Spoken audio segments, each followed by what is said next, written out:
క్రీస్తునందున్న ప్రియులకు ప్రేమతో వందనాలు తెలియజేయుచున్నాను.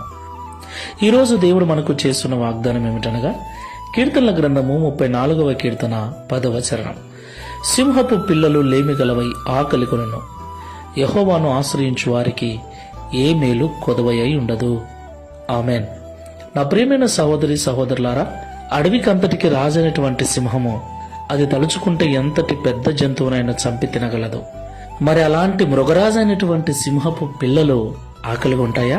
ఒకవేళ అనుకోని రీతిగా సింహమునకు ఆహారము దొరకక సింహపు పిల్లలు ఆకలి కొంటాయేమో కానీ యెహోవాను ఆశ్రయించిన వారికి ఏమీ తక్కువ చేయనని దేవుడు మాట్లాడుతున్నాడు.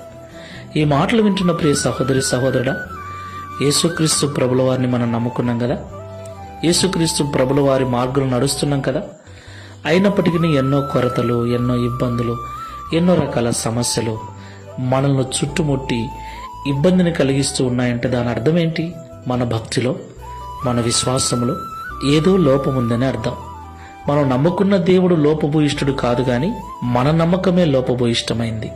మనం చేస్తున్న భక్తే సరిగ్గా చేయకపోతున్నామేమో, మనలో ఇంకా మార్చుకోవలసింది, సరిచేసుకోవలసింది ఇంకా ఏమైనా ఉందేమో. అందుకే ఈ బాధలు, ఈ చింతలు, ఈ ఇబ్బందులు.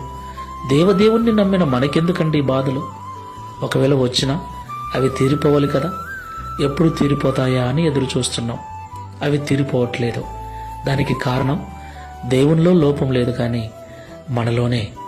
ఆ లోపం ఏంటో ఒకసారి పరిశీలన చేసుకొని సరి చేసుకొని ప్రార్థన చేసుకుందాం.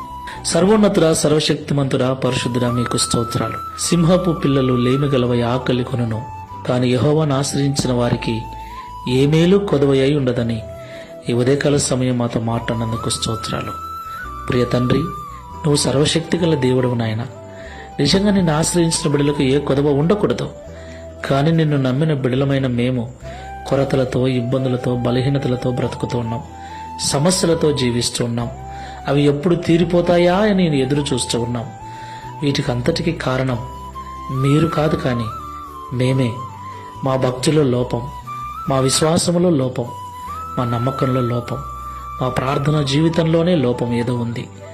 నా తండ్రి, ఈ ప్రార్థనలో ఏకీభిస్తున్న మేమందరం కూడా సరి చేసుకొని నిజమైన భక్తి, నిజమైన విశ్వాసము కలిగి సంపూర్ణముగా నీ మీద నమ్మకం కలిగి నీ ద్వారా ప్రతి మేలును పొందుకున్నట్లు సహాయం చేయమని, తద్వారా ఈ దిన వాగ్దానమును మా అందరి జీవితంలో నెరవేర్చి మీ నామమును మహిమపరచుకునమని యేసు నామంలో ప్రార్థిస్తున్నాము తండ్రి.